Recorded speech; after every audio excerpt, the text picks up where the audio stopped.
Hey guys, my name's Crystal Kenny, and I'm in love with creating.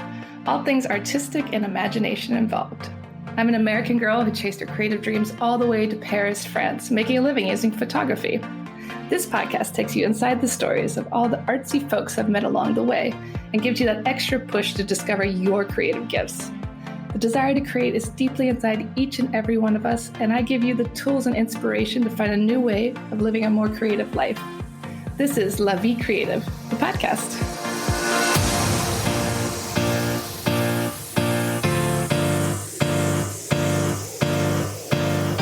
Today on the show, I interviewed Danielle Duncan. Danielle is originally from the States, but moved to France 3 years ago, and she gets to play with her food while making art. She specializes in a certain type of creativity called food typography. Basically, she creates beautiful images and moving things, all different types of artwork out of food and other supplies. I can't wait to share her story with you today, and I hope you guys enjoy the show. So welcome to the show, Danielle. Thanks for being here. Oh, thank you so much for having me, Crystal. It's a delight and a pleasure. I feel you have such a great voice for podcasting. You could be like on my Calm app. You could be doing meditations. Like, you should consider that. I know. Oh, thank you so much. You know, I've had people tell me I have a radio voice. Yeah. Well, at least I don't have a radio face. I hear that's not as ideal. You don't want anyone to tell you that. I want to talk a little bit about your background before we jump into your amazing work, but talk about where you're from and what brought you to Paris. Absolutely. Well, I'm from Columbus, Ohio originally. And really, I feel like everyone says, it was my dream to move here when I was 6. But I mean, in a strange way, I always knew I didn't quite belong in the US. Yes. And I remember I had giant golden books, but they were like kid-sized maps. And so you could unfold them and stand on different countries on the floor. And I remember standing on France being like, somebody lives here and maybe their favorite ice cream is strawberry. And that's my least favorite, but there's someone here that has an entire life, you know? I love the details. I mean, it stuck with me. And so as I went through school, I took every French class I could. Instead of doing like speeches, sometimes I'd make profiteroles, and everybody loved that. And then I got this really strange kind of vibe in 2019 as I started thinking to myself, you know, maybe it's time for a new adventure. I got the vibe that I would not be in my neighborhood much longer. And I remember being at a party, I met someone and they were like, tell me about yourself. And the first thing out of my mouth was, I'm moving to France. And I had no plans. It just fell out. Oh my God. Your subconscious spoke. It was. And the person was like, I could see you there. Absolutely. It makes perfect sense. And from that moment on, it was happening all the time. People were remarking on how I dressed. They're like, you look like you just stepped off the Champs-Elysees. And I'm like, I'm trying to move there. And they're like, go get it, girl, go get it. I like the encouragement. It came from everywhere. And that kind of emboldened me to go through this process. So I came to Paris in 2020 to do a workshop as part of an international festival. I ended up meeting someone. We dated for almost 3 years. And during that process, I was like, you know, I want to do this. And at the time he was very supportive, and that led me to the paperwork process. And eventually I did get my visa, and I have a passeport talent. So I am here as an artiste, which is on my visa, and little kid me is sobbing with joy. I mean, to be an artist in Paris, what a dream, and be given a piece of paper that says that is your purpose. I mean, that's pretty cool. Isn't it amazing? And it's so funny because I tell Parisians this and they look at me like, what? Why do you want to be an artist here? But scared. Yeah, they don't get it, but do they get it? I mean, I feel like they would say the same thing even if you were like, I'm an astronaut. Like, they're just like, who cares? Like, that's just the general Paris vibe, I feel like. It is. We do not care. N'importe quoi. Blah, blah, blah. Yes. It's like the opposite of the States where they're like, what do you do? You know, tell me more. Yes. Yes, it's exactly. Refreshing sometimes. It's refreshing. Now, in 2013, you say you discovered food and objects speak their own languages within our everyday lives. Talk a little bit about that. Absolutely. Well, I don't think most of us are reflective or maybe not actively thinking when we purchase or eat or wear something, just how much it tells us about who we are and where we're going. And it tells other people what we care about, our values, our goals. And so as I started trying to find my way in the art world, I realized that words were going to be a focus, but I didn't know what that looked like. Because when I came out of art school, people were saying things like, oh, well, there's word art and then there's like picture art. And, you have to be one or the other. And I thought to myself, well, I like looking at beautiful, ornate text and seeing a story within that text because it tells me about a theme, a time, a setting. And so I got into a very small niche field called lettering, but also typography. Those two are kind of hand in hand.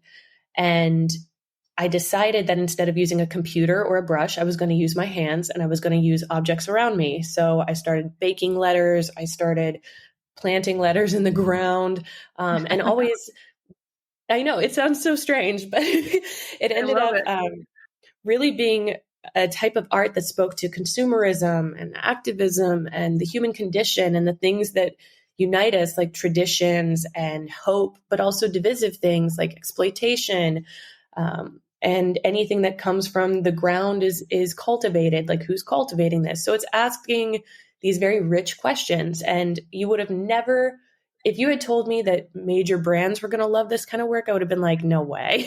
Like, I get to do this. Are you sure? Yeah.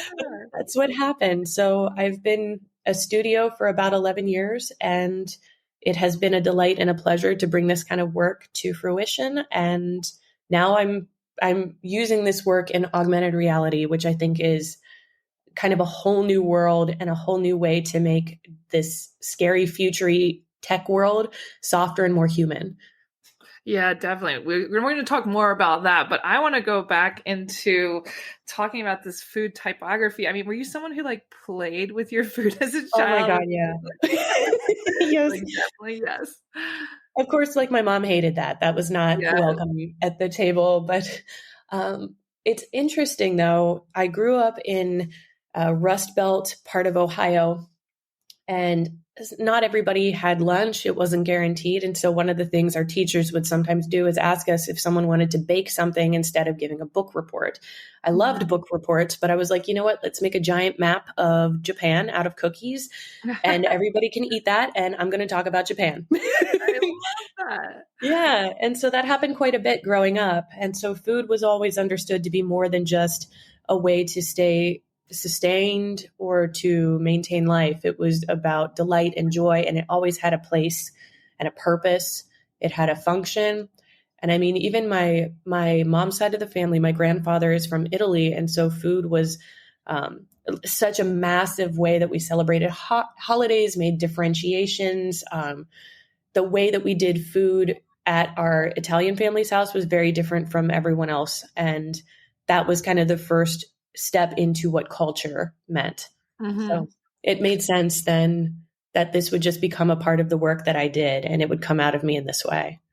I love that you play with the words too. Like your work it's very playful. Like I was like, you said like all these vegetables, like eat your words, and then love on leek was so cute. It's like spelled with leeks.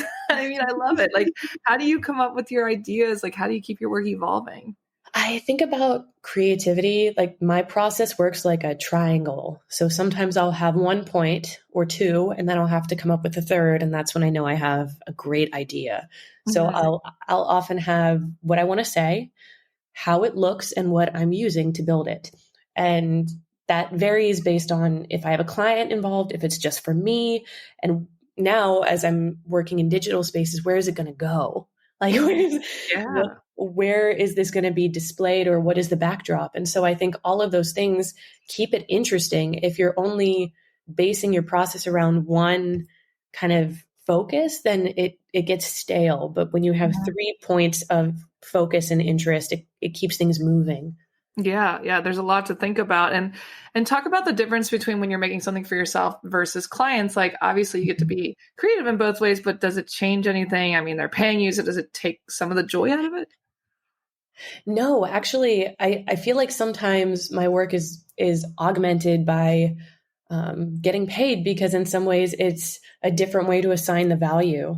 I'm saying this is valuable to someone else, but they often ask for the kinds of work I've done before. And so I have to find a way to surprise everybody within the work I've done before. Yeah. And one of the ways I do that is to create little montages that feel like they belong to different audiences. So I recently did a project and I started posting it last night. It was for Pepsi, but one of their sub brands, Sabras and Stacy's, so like hummus and chips. And both of them basically hired me to make 5 different campaign pieces. But the idea was all the text had to look different. All the surrounding settings had to look different.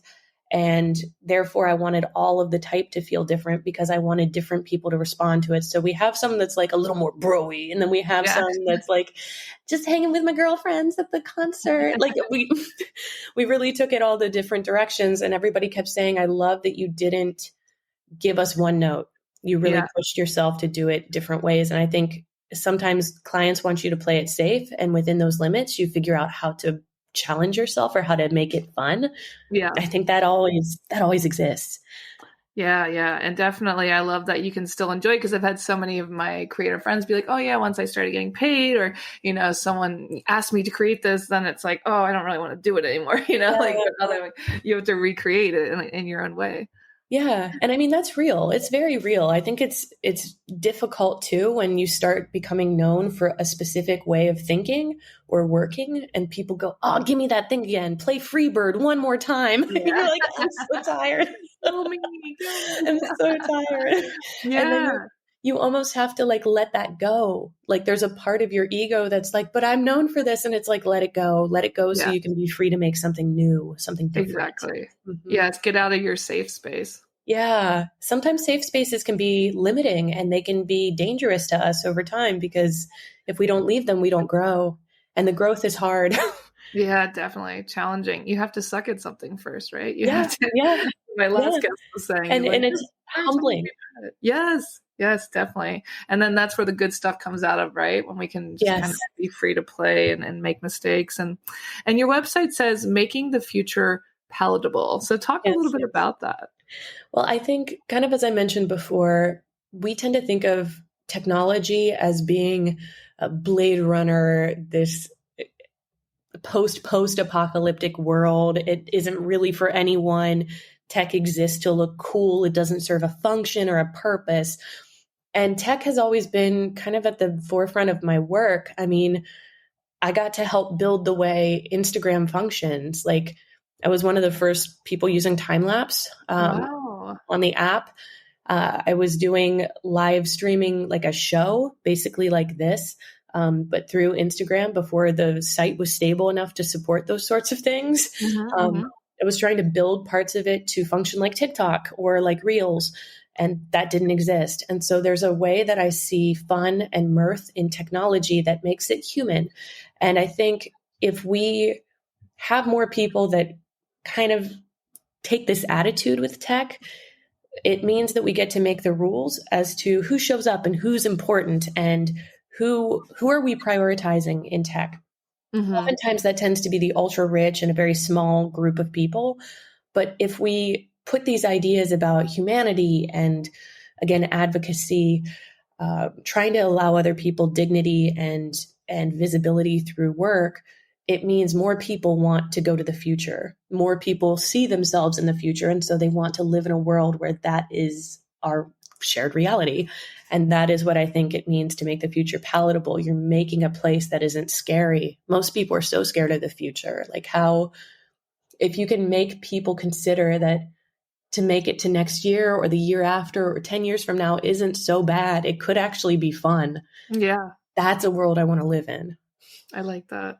Yeah, and I like the play on words again with like palatable, because you're doing all this stuff with food. Yes, exactly. You can't leave it alone. Yeah, I like it. You work it in everything. And I guess that kind of ties into my next question about AI. Like, how is your work changing? Is it changing with AI? How do you feel about it? AR.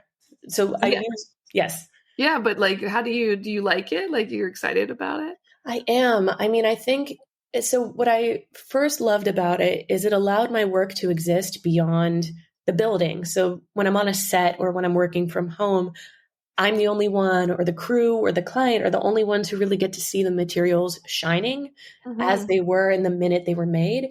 And after that, it goes in the garbage or it goes in our mouths. It depends on how much I touched it and how bad it went. But, it shows up in the same glory for everyone else. And if you have a device, you have access to this thing. And in some ways, it almost feels like being a little woo-woo and working into multi-dimensionality. Like in some dimension, I'm here with you, touching you, being with you, like surprising you. And we're connecting, even if I'm not physically there. You can do this with a device. And I think that's so powerful. And so I'm using devices, I'm using phones and tablets and things and asking, is there a way that we can make phone connection fun again? Because there was a point where it was really fun to be on your phone. Yeah, that's true. It was exciting. Yes. And now I think we combat phone usage. We see it as a black mirror, but I want to see it as a portal. And the cool thing about this work is now that I'm doing things like this and I'm testing it on people, sometimes people will flock around a phone and they'll be like, oh my God, look at that. Get up closer, move. And then there's this like 5-person mass moving with their phones, or like someone they stand behind the thing and they're trying to wave in the project and touch things. And it's delightful. It's a kind of delight I haven't seen in a long time and I long for. And that's what I want us to be. That's what I want this kind of work to do, is to open up the possibilities that the future can still be fuzzy and charming and delightful, even though we feel like we've seen everything. We haven't seen everything. Yeah, definitely. And I love that you're on the forefront of it all. I mean, how exciting is that? It's exciting and also complicated. I had a very French thing happen to me today where like every day. Right. You already know where this is going, but for people who don't know what this means, I found out that I am locked out of some of my software this week, and it's because the app decided that I moved countries, and it decided that everything is moving, including my payment. So I can't access any of my work this week. Oh man. And of course, explaining this to people who have never moved is also very complicated. But again, this feels very French. Yes. This is part of the creativity of living in this country. You know, you have to find solutions all the time. And apparently you have to laugh, but was I kicking a mattress, like sobbing? Yeah, I was. Definitely. It's a challenge. So what are you most excited about for your future work? What are you working on right now? I'm working on a really big secret pitch. I'm working on a really big secret pitch. What I like about it is it isn't perfectly the work that I do right now, but it's kind of a leap and an extension that I think could be useful to a lot of people. Because the funny thing about technology is when it comes out, everyone's like, ooh, this is a filter. Ooh, this is a game. It's very novel, but it doesn't have a function. Yeah. Part of what gets people into the future with this kind of like imaginary or imaginative work is the idea that it does something. So I've figured out a couple ways that people can buy things using AR. I figured out how they can, enjoy events and all of these different use cases that could be replicable and that other people could employ in their own work, so that we can all kind of branch into this new industry. It's funny because I was listening to something the other day that was kind of talking about this, how, we have FaceTime and we have all these ways of connecting with people from far away, but there's still like this element of human energy missing. Mm-hmm. And, they don't know how to create that, how to make that happen, through technology. Yeah. Do you feel that way too? Do you feel like you're finding solutions to that? I mean, it is a type of energy, really. Do we have to be together to get that? Yeah, this is kind of the magic too of moving countries. So I'll tie it back there. Is I've learned how to maintain relationships with people, even though they're, time zones away, in a way that most people would be like, oh, this isn't worth keeping up because it's so inconvenient or it's so weird. But you realize energy doesn't necessarily need a device. It doesn't need proximity to exist between people. Mm-hmm. I was in a long distance relationship with someone here for almost 3 years. And anytime I felt like I wished he was here, I could tune in and find his love. It was easy to do that. And you carry that with you. It almost felt like a faucet. You could just turn it on and just feel the fullness of it. I mean, that was complicated and it still sucked to be in distance. But I think when you move countries and when you experience this kind of work and this way of thinking, you realize the human energy is what propels everything forward anyway. And for most of us, that's rooted to the earth, to a person, to a tangible thing. It doesn't always have to be that way. And I think that's what will keep creativity and what will keep artists moving and employed and traveling across the world to seek their fortune, you know? Well, it sounds like you have. I mean, talk a little bit about that. Like when you first got into all this, was it just like, I'm making my art? You know, you didn't think of it from a financial standpoint. Correct. Really, and then all these big brands jumped in and you're like, oh, hey, you know, wow. So talk a little bit about that, like some business advice for creatives. Yeah. So this is strange advice, but I would tell people to shoot for the feeling, not the money first, because the money is a limit. The money has a finite return on it. You really want to shoot for how does it make you feel all the way deep down when you think about it? Are you just like giggling out of control? Are you amazed with your own work and just want to stare at it? Like, what is the vibe that you're carrying forward? And you have to really tap into that, crank it up to 11. And that's how you know it's good. I think too, there's a level of self-work that one has to do to make this kind of meaningful work. Like you really have to dial in. I tell people when you do self-work, it's almost as though you've gone from having 3 crayons in a box and they're like basic emotions, you know, the primary ones, happy, sad, angry. And then you go to this vast, nuanced coloring like mechanism. You have all of the 200 color crayon set with the built-in sharpener. Like you are outfitted to make a masterpiece. And I think when we don't attend to our personal selves and to doing healing work, we don't have access to the nuanced colors of our lives. And that's how people love our work. That's how they dig into what we do, is by us hitting these very slight, overlapping, complex emotions and ideas through our work. It's very strange. Most people would be like, go make a business plan. But I'm like, eventually all of that stuff follows if you get the good stuff.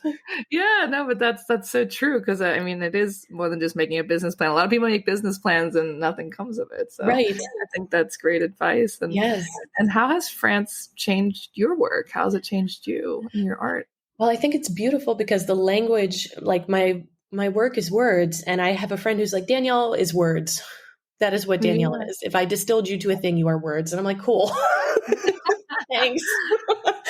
But truly, the way that French remaps your brain, or the idea of a new language remapping your brain, the fact that I say things like, I have thirst, I have hunger, my face has opened, it has closed. Like there are just these different nuanced takes to how the human experience and existence is, how it functions. I think the fact that you can have fear, you can have hunger, you can have shame, but you are not those things. They pass from you.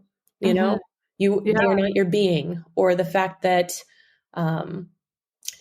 you take a decision rather than making one. It's an assertive way to live your life. So none of this is done by accident.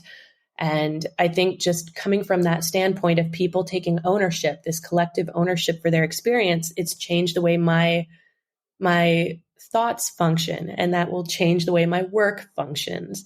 And that's beautiful. There's so much linguistical adjustment that needs to be made. And there are some things that I've tried that haven't landed correctly. And it's because I didn't do it correctly. Yeah. I just don't know enough yet, but I'm so eager to spend more time here and make that happen, to really hit the mark. I think that's really beautiful because I know, as someone myself loving words, I know when I first got here and my French wasn't the greatest, I was like, oh no, I'm losing my English too and my French. Your brain scrambles. My brain is so scrambled. And but what you said is, it's very true, because the French, they say things differently, which can make you think of them differently. And it's you experience the world differently. It's crazy how much language affects the way we perceive the world. Yes. I even think the idea of being heard here versus being seen in the States, and I think in more Anglophonian cultures, we want to be seen. We want to look people in the eye. We want to lock eyes with people. When someone's speaking, you look at them, and here you listen. People want to be heard. People insist that you hear things, and they're not going to sit and write you an email or send you a text so you can see it. They expect you to remember it the first time and retain it. Yeah. And so much of Frenchness is about how French you sound. And that is very interesting to me as someone who is a visual person. Yeah. I'm like, oh no. Oh, I'm in trouble. Yeah, I didn't catch that the third time. Sorry. I must just be stupid. Or American, And so that's So, delightful, but I'm learning a yeah, lot. we all are. I mean, it's such a learning experience being here. And what is the importance of art in today's world to you, like in your opinion? Art is how we remember our place, really. Art is how we remember where we're going. I think sometimes I love tech and I love what it can do, but I think it's also a terrible weapon sometimes. I think what it allows us to do, the crimes we commit, the lies we proliferate, the things that just kind of keep building, and it sometimes augments the worst of human behavior. I think art is really meant to ground and to remind us that some things endure and that the human spirit is both, it always has been and it continues to evolve. Art is about the duality of being a person, how you can love life so much while it kills you. Just, Oh, wow. I like that. yeah. And I think that's part of the need. And I think this culture understands it better than some other ones, to be honest. Mhm. It has an Mhm. appreciation for what art can do. And the way Yeah. people stop and allow art to move them here is very beautiful. The good and the bad. Yeah. Yeah, it doesn't have to be all good. Yeah. And how would you define creativity in your own words? Creativity is making it's giving a physical embodiment or an audio embodiment, some sort of external embodiment of yourself. You like create this thing outside of yourself that conveys all of the complexity of you inside. Mm. And you give that to someone else often to share. And I think that's a beautiful thing. Yeah, it's sharing, kind of your creative soul and having like an exchange with it in a way. Yeah, it is. It is. And what's something you would go back and tell your younger artist self? Oh, I've been doing a lot of that kind of work over the Mhm. last few months. I find this is a very healing place to do that kind of work. And maybe it's because I'm out of the environment that hurt my little artist self. Yeah. You're out of that bad environment. No, it's so much, but it's so good. I would tell her how proud I am of her and how brave she is, and that her bravery will be rewarded someday. It just might take some time. Hmm. I would also tell her to prioritize finding relationships that match the energy she puts into them, because nothing will kill your creative energy faster than a round of bad people or people that Yeah. don't know how to give you what you need. Yeah, Mhm. definitely. You need to be around. I feel like here in Paris, you can meet so many, adventurous, creative people. I Mhm. mean, just to move here, to be an artist here, I mean, there's a lot going on there that you can connect with. Yeah, exactly. There are opportunities and all kinds of interesting people moving in and out. It feels like Paris feels like the universe. One of my Mhm. friends said it's very much like the universe in that it has its own timing. It will push you to the limit, but things always work out. Oh, that's a great. Oh, I like that metaphor. I like that. Yeah, that's my friend Anne at Prête à Voyager. Yeah. Oh, I know Anne. She's lovely. We had dinner like 2 nights ago. Oh, I love her. Yes, good move. Good Paris is a village. moves. Paris is a village. And what do you hope to do with your work? How would you like to affect the world with You your work? know, sometimes I feel like I build work for those that follow. And so there's a part of me that hopes, sometimes my peers or my colleagues, they're not quick to jump on the things that I'm doing or the things that excite me. They just aren't thinking about. And sometimes I think my work is for those who come behind me, who come after me to embrace. And I think it's best served that way. There's a little bit of like a humility involved again, but like that has to be okay. Yeah, definitely. To let it go. And what would you like people to know about that you're working on? Besides our secret project, what would you want people to know about? Oh my goodness. Well, I'm redoing my website, and if I can ever get unlocked, which I will, if I can ever get back into my software, I'm basically building a website for AR, and I've never seen one before, so I'm building it now. Um, Nice. I can be found at marmaladebleue.com, English marmalade, blue like the French feminine, if you want a French lesson. We need it. Yes. Blue. I can add all of that to the show notes too. It was such a pleasure talking to you today, Danielle. Thank you. Danielle, thank you so much. Yeah, thank you so much for having me. And it's so funny. I think I told you I actually listened to this while I was deciding I wanted to move here. Yeah. So I found you online and was like, oh my God. Full circle. I know, it really is. I can tell you like the very part of the neighborhood, the step I was on when I like plugged this in and thought, No look at way. this. That's so cool. I love that. Yeah, this was totally a pandemic project, which is around the time it sounds like you came here. Yeah. And Exactly. it just, all these things, they overlap in ways we can't even imagine. It's true. Again, Paris is like the universe. Yes. Thanks, Anne. Well, I can't wait to see what you'll do next, Danielle, and keep going. I love it. I can't wait to see this AR website. Very cool. Thank you. Thank you so much. Thanks so much for tuning in to La Vie Creative. You can find more information on MissParisPhoto.com. And if you enjoyed this show, please feel free to share and spread the word for all my creative guests. We have the power to help them to keep doing what they love. See you next time.